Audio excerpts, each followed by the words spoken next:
Today, I am exposing the biggest myths in the fitness industry. Imagine if I actually talked like that. But no, seriously, I'm a doctor. I'm Dr. John Spolsky. I've been in clinic for 15 years. I've seen 30,000 patients. I'm author of Stretching for a Pain-Free Life. I got a social media thing that I post stupid videos on.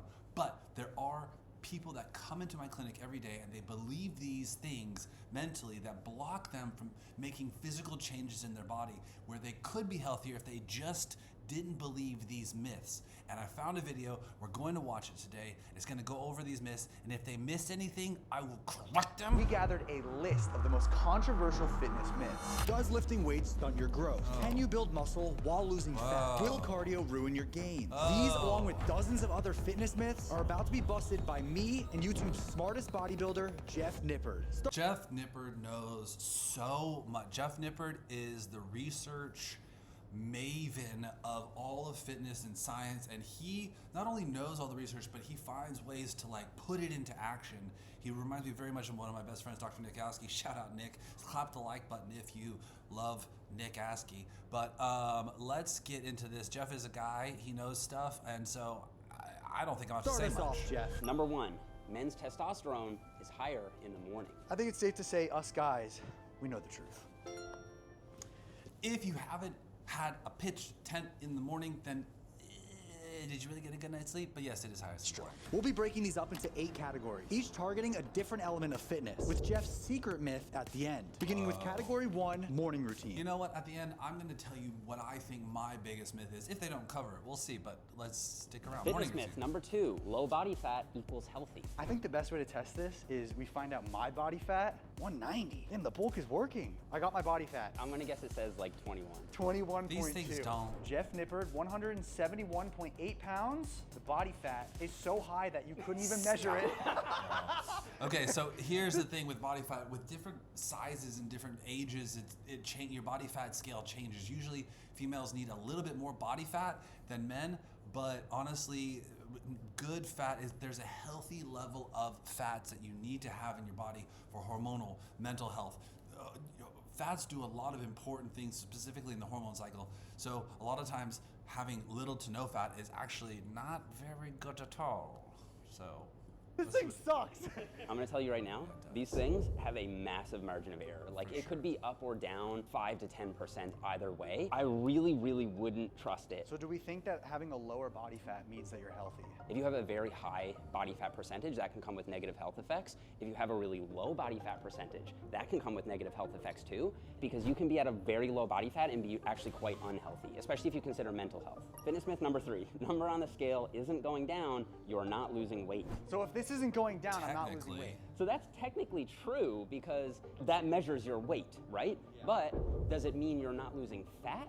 Not necessarily. You could be losing Also muscle, you water could be gaining weight. muscle, you could be losing fat or gaining fat. Your body can be recomping. Or, this is more common in women, you could be retaining water while losing fat. You'll see a plateau and then you'll see a sudden swoosh. The body weight will go down. And then you'll see a plateau and you'll see a sudden swoosh. Jeff I'm gonna knows call it a everything. myth. It's not just about the number on the scale. Fasted cardio burns more calories. I'm gonna go for 5 minutes and see how many calories I burn, and we're gonna see if it's more than usual. I'm just gonna feel it. Yep. I mean, think about it. Like, a lot of bodybuilders do fasted cardio. Yeah. Like, I want to have hope for it and saying that it works. And it Okay, I want to talk about very quickly the way that cardio and fat loss works, because if you do various intensities of cardio, it will burn different things. So if you do something very intense, usually it burns off sugars. So sugars are the first thing to go. So if you do a very intense thing, it's going to burn sugars first, and then it's going to get down to like the real fat burning stuff. But if you have a lot of sugar in your body, it's going to burn that first. And so you need it's about the slow burn, the slow and long burn if you really want to burn fat. But I'm sure Jeff will say that because he knows everything. burns more calories. But in reality, if your body is moving a certain amount, I feel like you kind of just burn the same amount of calories. Okay, are you ready for this? Fasted cardio does burn more fat, but it doesn't matter. Because if you burn more fat during the cardio session, your body will compensate by burning less fat throughout the rest of the day. So it doesn't matter. Wow. You need to know you're always burning calories. It just peaks when you're working out, and usually it's like 75% the next hour, and then 50% the hour after that, and then 25% goes down. So the myth is still busted, and there are long-term studies that compare groups doing fasted cardio versus groups doing fed cardio, and over a long time frame, it doesn't make a difference in fat loss. So all you bodybuilders out there that are doing your fasted cardio and your coach says you got to do it fasted, It makes no difference. But does that also apply to category 2, nutrition and biohacking? All calories are equal. Myth or true? Part of me wants Kinda to say true, true. but I also know like it's not. In terms of carb v carb, carb has sugar, carb also has sugar. I think it's generally gonna do the same damage, but dyes. there's nutrients in this, food dye in this. So they're not equal in terms of health, but in terms of calories, they are equal. Like this is 110 calories of Sour Patch, 110 calorie apple. It is equal. I think I might need to phone a friend. Jeff, you there? Your instinct was completely right. I think what was tripping you up is you're thinking about the energy measurement. And in that sense, it is true. Calories are equal. All that calorie is a unit of measurement, the same as pounds is a unit of mass. When it comes to weight loss, they would actually be the same. Your body responds to calories in versus calories out. If you eat in a caloric deficit, you will lose weight. But the problem is, you're so much more likely to overeat on this. Practical good takeaway from this is if you eat a little junk food, as long as it fits within your caloric targets for the day, it's okay. I'm okay with going half myth on this one. I think your intuition was right on that one. This next myth, I am going to regret. Eating raw eggs increases muscle.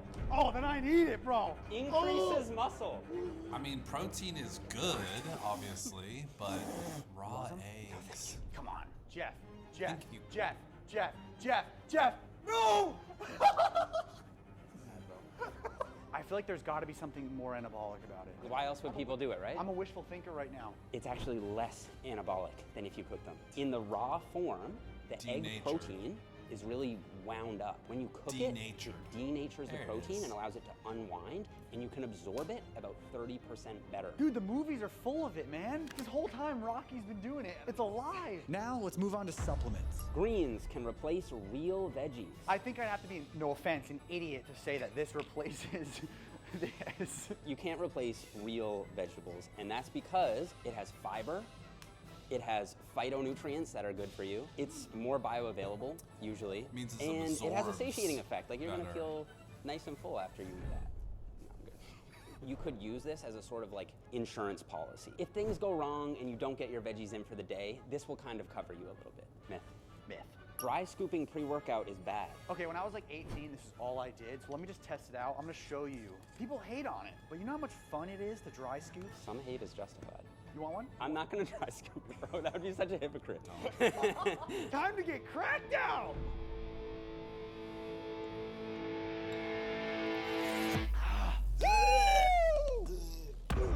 That's the most bro thing you can ever do. Bro, I think it's Chad. Wait, why is it bad? You could choke if it goes down the wrong tube. And if you get powder in your lungs, that could actually be really bad. Yeah, so it's not safe. Is it less useful of your pre-workout to do this? From a pump standpoint, probably. You'll still get the caffeine though, not busted. BCAAs offer unique benefits over protein powder. Protein equals good. Protein good. BCAAs, on the other hand, I've heard like, you know, both sides of it. So let's just see. Oh, I thought you were gonna dry scoop it. No, Did I convince you? You convinced me. I'm no longer dry scooping. Okay, so these are BCAAs. They're branched chain amino acids. How many are there? Class is in session. Hey, I asked you this on my own channel. 3. You're right, you learned. Let's go! I got an A. Personally, I think BCAAs are BS. And that's because, like you just said, there's only 3 amino acids in this. To build muscle, you need all 9 essential amino acids. All 9 are gonna be in a complete protein. Overall, BCAAs offer a unique benefit over protein powder. Busted. Busted. Fitness myth number 10, more caffeine equals better workout. We all love caffeine. I've got an energy tattoo on my arm. Pledge Master, Alpha Beta Chad, let's do this. Oh! Done!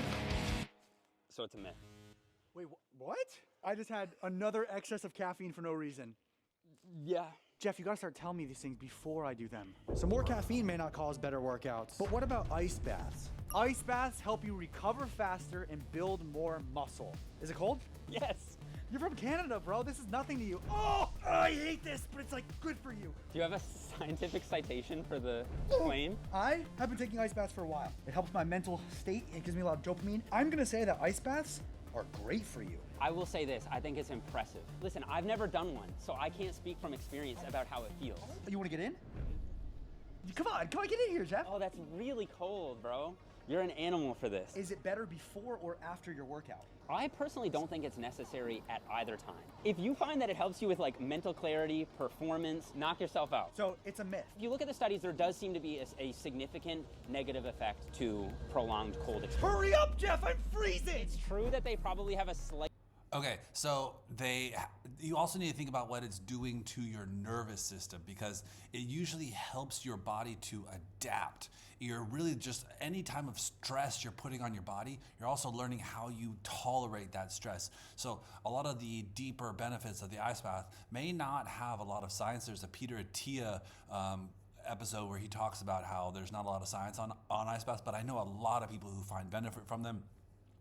And if it helps you to regulate your nervous system, then they're good for you and you should keep doing them. Just, you don't have to have science to do everything. If you like it, keep doing it. slight positive benefit for recovery and reducing soreness. It's a myth that they're good for muscle growth. Okay, the dopamine just hit. Which will hopefully help. Bro, we had to do these in college after soccer. They forced us to do ice baths. This is early 2000s. It was brutal, but whatever. Me in our next category. Protein roulette. We've got a few myths all about protein. You must eat protein within 30 minutes of finishing your workout. Myth. What's the actual anabolic window? 3 hours? Bigger. 5 hours. That's right. You want your pre-workout meal and your post-workout meal to not be separated by more than 5 hours. Protein powder causes kidney damage. Okay, hold on. Before he goes on to the next one really quickly, something that really will help people out if you have these spikes, the 10 and 2. I get tired at 10, I need a coffee. I get tired at 2, and I need a coffee. I love coffee, so I'm just gonna drink it anyways, and yes, I do get tired, but there's a trick to having protein within the first 30 minutes of when you wake up, and it really helps to regulate your blood sugar throughout the day so you don't get those spikes where you're like, I'm tired, I need some coffee. Protein first thing in the morning, yeah, if you want to build muscle mass, you have a 5-hour anabolic window, that's great and fine, but for the people that get tired at 10 and 2, protein first thing in the morning. Also, when you wake up and you feel all groggy, 2 tablespoons, I do 2 spoons of almond butter before I go to bed, and that helps because you're basically fasting all night. So if you have the peanut butter before you go to bed, it's a slow absorption of that sugar, and it helps you to wake up not in a completely depleted state. And if you've done the peanut butter thing, comment below, but the peanut butter thing is really good to help you wake up and have some energy too. But anyways, let's go. Myth. That has to be a myth. Why would they be able to sell it? If you have kidney disease, you do need to monitor your protein intake. Oh, really? Yeah, but it doesn't cause it. The body can only absorb so much protein in 1 hour. It is true because of the 1 hour part. So your body has a limit to how much nutrients it can take up. Eventually, it'll all be absorbed. Is creatine a steroid? According to my mom, when I was 15, she thought that creatine was steroid. She's like, Jess, you Your body naturally makes creatine, by the way. shouldn't be taking this. It's gonna do bad things to your body. She was just looking out for you. She just wanted you to keep your natty card. Yeah. That has to be a myth. It is a myth. So creatine is not a steroid. So creatine is already in any meat you eat. Creatine is better thought of as a nutrient, almost more like protein, whereas steroids are drugs. All this talk about protein and steroids is making me hungry. And we still have lots of myths to bust, including Jeff's myth that he keeps mentioning. So before And I do think they're not going to say the myth that I'm talking about, so let's we make our cover way that. to the gym, I wanted a quick bite. Nothing crazy, just 2 Chick-fil-A sandwiches, 2 medium fries, Diet Coke, regular Coke, grilled chicken sandwich, buffalo sauce, another grilled chicken sandwich. You want anything? The editing. Thank you, brother. I love the videos, bro. Thank you. Wait. Are you subscribed? Yeah, I am. Can you show me? Bro is subscribed. I'm gonna Venmo you $100 right now. $100 Sweetheart, for what being a a subscriber. guy. What's your name, bro? My name's Jay. You got the 100? Appreciate it, brother. Subscribe to Jesse, bro. Road to Love 10 the mil. video. 10 mil, I know. 10 mil, let's go. Have a good day, bro. Thank you, bro. Hey. Wait, subscribe to Jeff Nippard too. And me too. Cannot eat out or you'll get fat. I think that you can have a little bit of indulgence in your life. It doesn't have to be perfect, because I'm not gonna lie, I get Chick-fil-A at least once or twice a week. And ultimately, fat loss comes down to a, Calorie deficit. it's not the most healthy thing, but in moderation, I think it's totally fine. Diet soda is worse than regular soda. There's so much evidence on artificial sweeteners being incredibly safe, and it's really not something to worry about. And in fact, if you replace regular soda with diet soda, it's been shown to directly cause weight loss quite easily. It's a myth. It's a myth. When it comes to The diet, problem with regular soda is the immense amount of sugar. It's like 50 grams of sugar. It spikes you up and you get to feel really good, then you drop down. That's the biggest problem with soda. I think you are good if you eat healthy food and you are bad if you eat unhealthy. I mean, I think that's a myth. Like, I think it's a personal decision. What do you think? I think that we shouldn't look at food as good or bad. I think we should look at it as healthy and unhealthy. At the end of the day, like we said, in moderation, you can eat these things. You're not bad if you eat a little bit of Chick-fil-A. Yeah. Let's not make it a moral thing. Yeah. Myth. Sugar should be avoided at all costs. This soda probably has like 50 grams of sugar in it. This is a real Coke. Is this something that we should be avoiding? Sugar tends to be packaged with a lot of highly processed foods. Those are just really easy to overeat on. What you really want to avoid, I think, are the highly processed, really palatable junk foods that are low in nutrients, low in vitamins, low in minerals. So half myth. Half myth. And while eating out occasionally is totally fine, you definitely want to make sure you know exactly what you're eating. However, a myth that many people believe is Tracking your calories and macros is very time consuming and Oh, annoying. here we go. actually not anymore because This is macro going to be factors are Jeff's fastest food Nippard's. We made our way to the gym to bust myths about training, beginning with category 5, warm-ups and cardio. There's an optimal time to work out. I'm gonna call major BS on that. Yeah, there's no one best time to train. I think the best time to train is when you can do it, when it fits your schedule, and when you feel that you. If you work out first thing in the morning, I think it's great to help for the energy throughout the day. But then I also think if you work out too late, it can also keep you a little too tired and wired, so you can't go to sleep. I think the best, honestly, is like 2 or 3 in the afternoon if you can do it. And a lot of people can, that's fine. But like, if you can do a 2 or 3 o'clock workout, that's really good.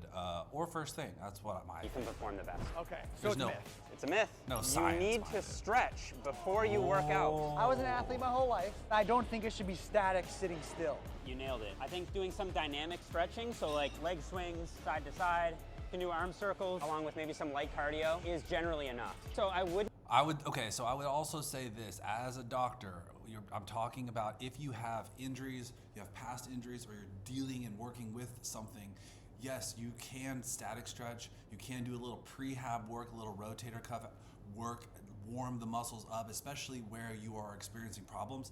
You can static stretch or do whatever stretches. There's a ton of stretches on my page or on my Instagram and TikTok, but it's okay to stretch before. It's not bad. There's not a lot of science, but if it helps you feel better, you should do it. It's not gonna hurt you to stretch before. But yeah, dynamic, just get the blood flowing before you start working out, really. 5 minutes, 10 minutes tops, and then hit your workout. wouldn't static stretch before weights.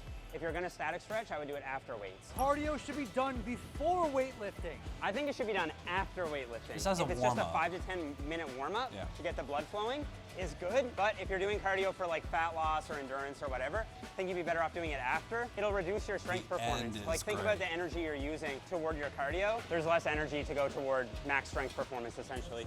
So yeah, if you're working on something, you want to make sure you have the most energy and you do those exercises first, because as you go on in your workout, your central nervous system becomes taxed and those workouts don't become as efficient. So yeah, try not to tax yourself out too much. Myth? You should do cardio before your workout. That's a myth. Okay. What's the next myth? Doing more cardio means you'll lose more weight. When I do more cardio, I lose more weight And why do you think that is? because I'm burning more calories. That's it. So what does weight loss come from? It comes from a caloric deficit. People think cardio burns way more calories than it actually does. So if you go for a brisk walk for a half an hour, you might only burn like 150 to 200 calories. You could eat that back in a second with 2 Oreos. 2 Oreos, you're done. Yes, yes. Diet is a more important tool than cardio, but cardio still has a lot of benefits, and I think you should include it. So this one is a truth then. If you don't compensate too much by eating more. But since cardio can help you establish a caloric deficit, I would say it is true. All else equal, cardio will help you lose weight, yes. Now it's time for the fun stuff, volume and intensity. Machines are less effective than free weights, I'm gonna do a set with a machine and Depends. then a set with free weights. and then we'll know. We'll find out the truth. Good control, Jesse. I had good form because of our last video. Finish it, control, pause. It's so good at Okay. YouTube. Oh my God. Okay, so I want you to rate your muscular prowess. 10 is the best. Yeah. I'm gonna give it an 8.25. It was really good. Let's go try another one. Oh, so far, just picking up these free weights makes it feel more difficult. So let's see how this set goes. Good control. Slow at the bottom. Slow on the You got glove. more, you got more, Jesse.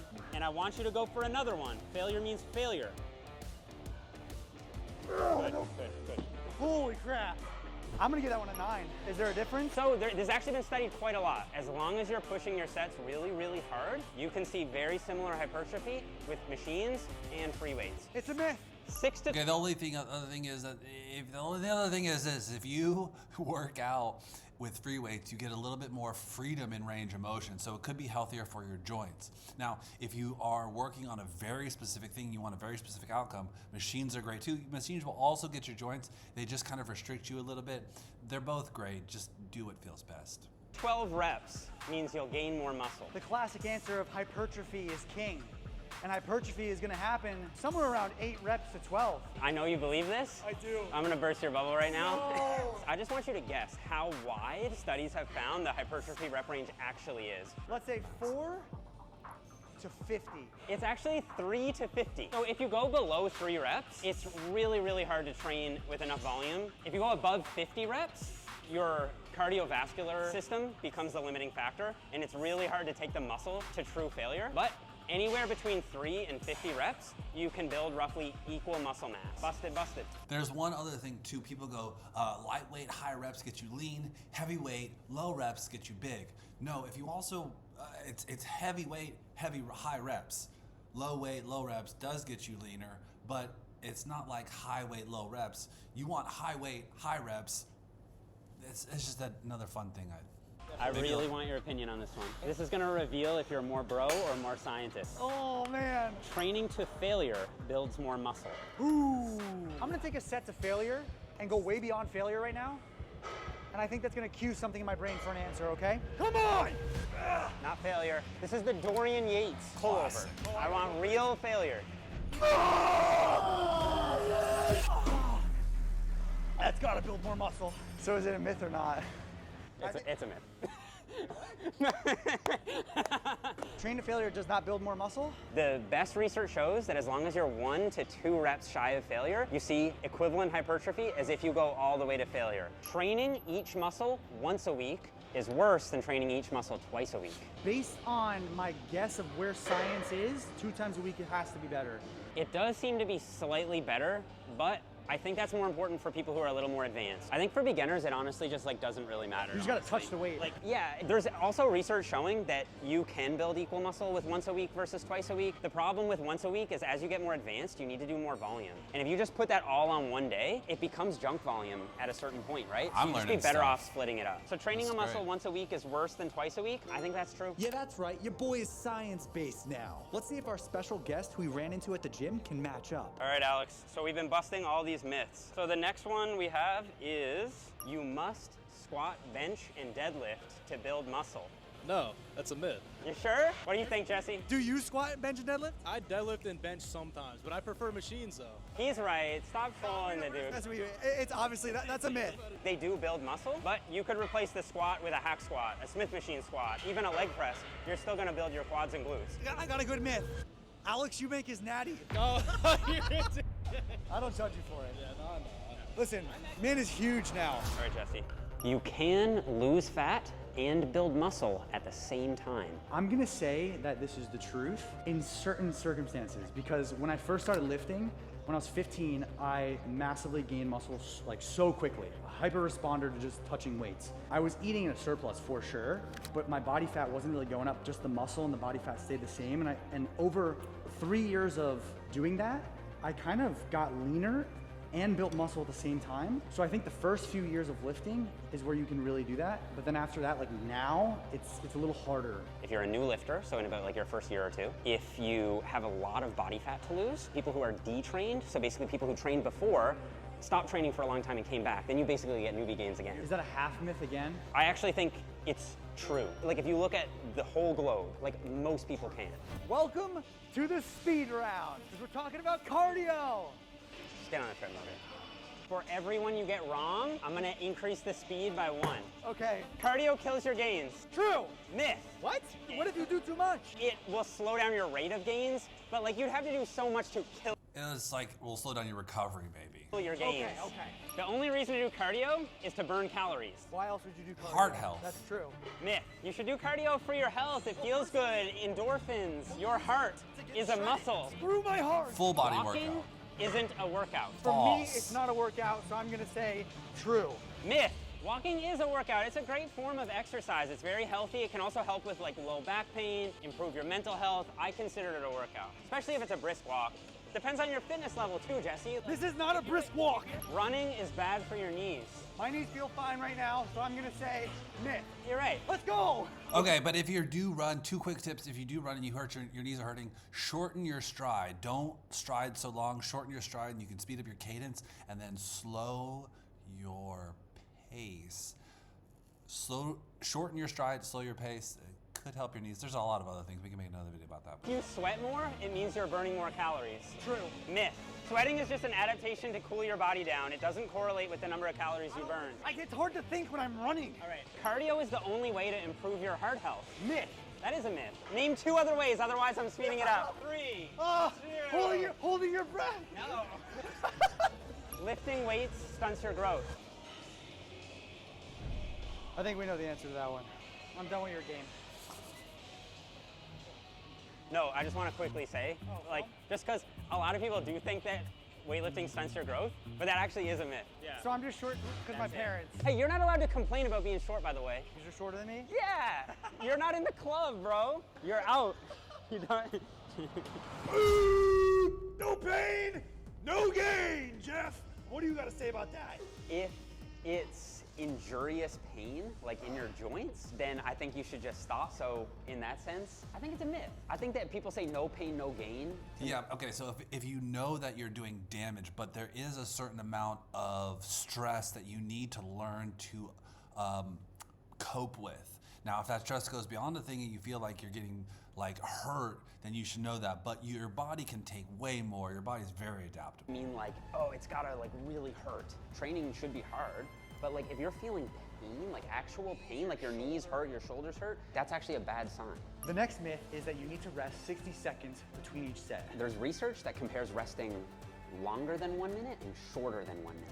What do you think saw better muscle growth? I'm gonna say you got more muscle growth with More rest. less rest. Are you trying to be bad on purpose again? No. Bro, just give me the answer, please. I don't know that. It was actually resting longer than a minute. Caused more muscle growth. You can also save time by doing. There are power lifters who literally do 1 lift and they'll rest 10 or 15 minutes, do 1 lift, rest 10 or 15 minutes, and do that like 4 or 5 times. Some of the most jacked people you've ever seen in your life rest for like 10 or 15 minutes. Posing supersets. You could pair your bench press work with like a lat pull down. Upper body, lower body, yeah. Squats are bad for your knees.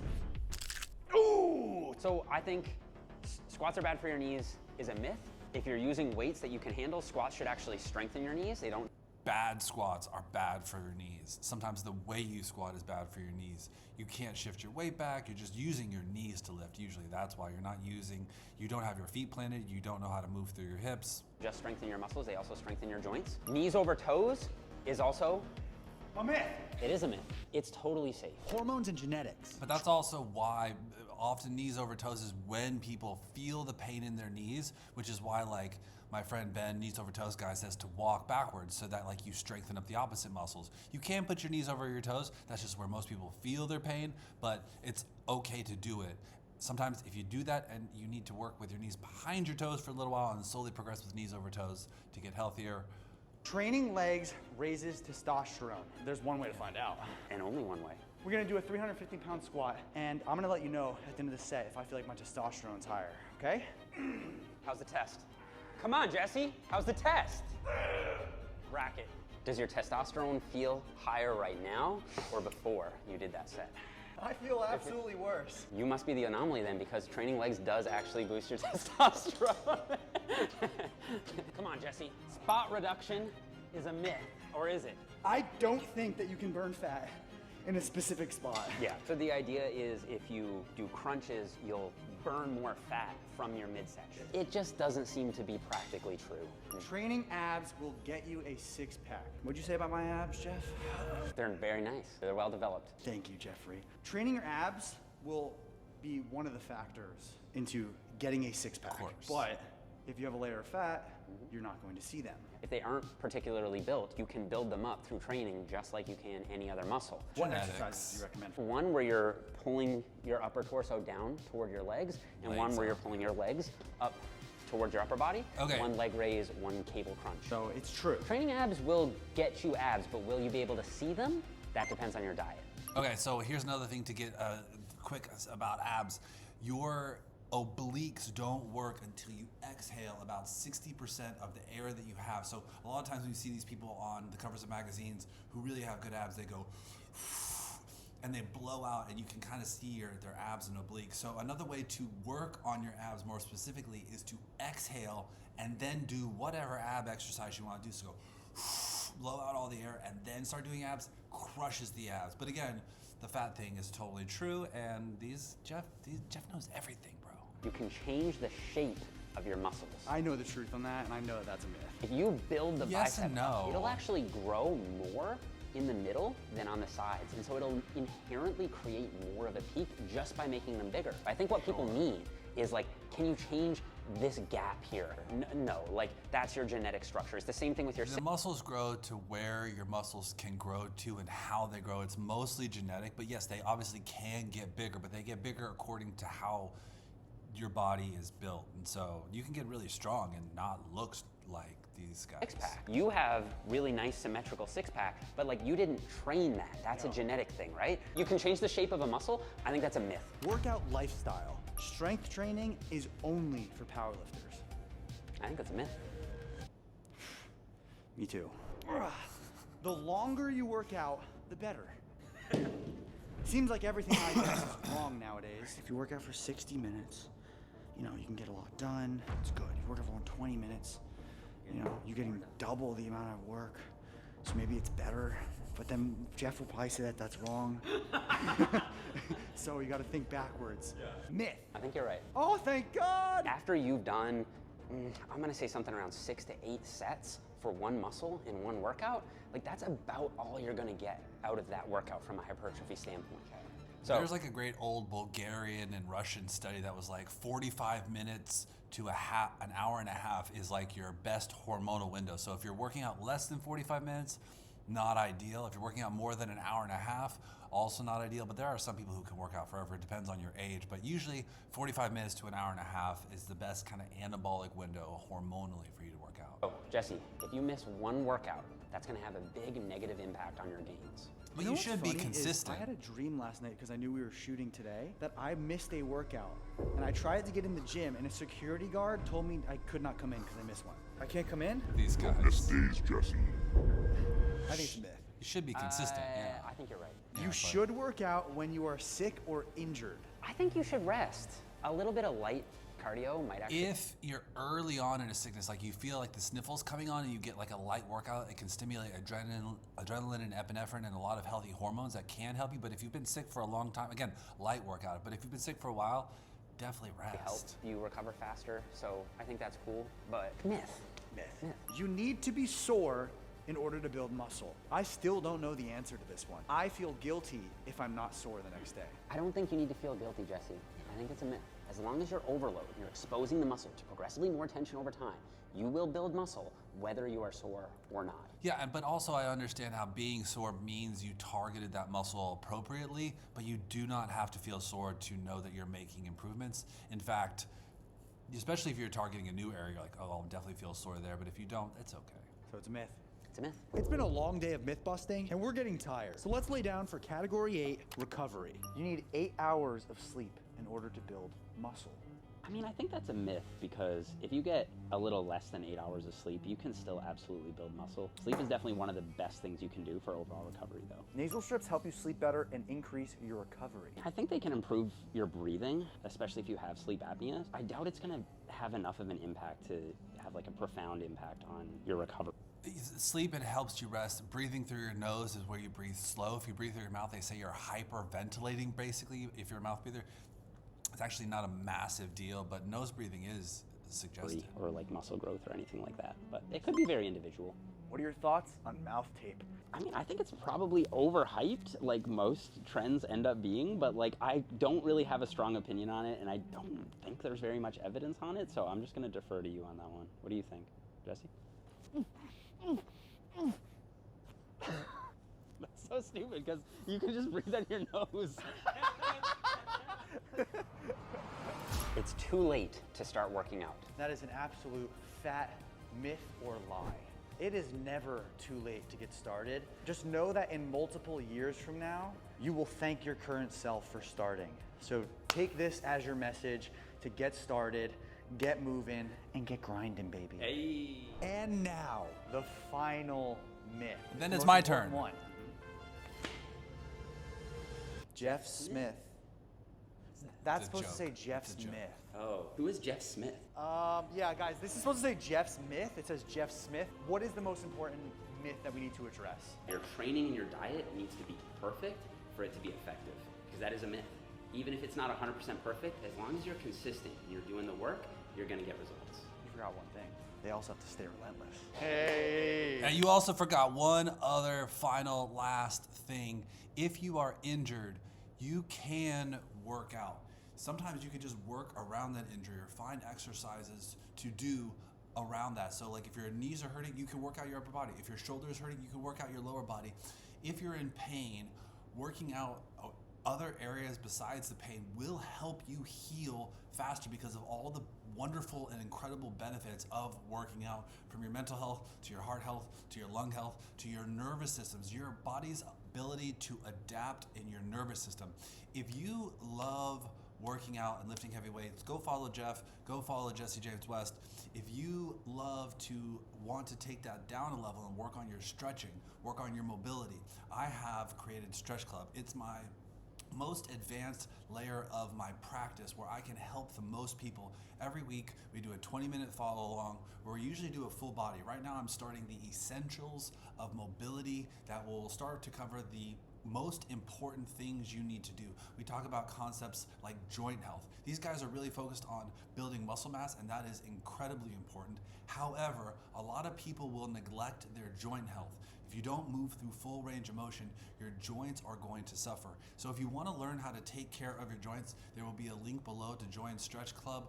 It's better than Pilates, it's better than yoga. I got 15 years and 30,000 hours of clinical experience. I also have a book, Stretching for a Pain-Free Life. If you want to learn how to stretch, you want to learn some of the principles behind stretching. It's not a lot of the outdated sort of PT stuff. We're going to do some more videos on that upcoming here. But if you want the most up-to-date way to take care of your body to stretch, it's mobility work, it's moving through full range of motion, it's controlling end ranges, it's making healthy joints, and all the muscles around those joints will then be healthy. But again, thank you guys so much for watching. I hope you learned something. I hope you feel like you can get healthy. I feel like these guys know so much. I learned some things. I hope you did too. Smash the like button, subscribe, comment. I love you. You can get healthy. We'll see you in the next video.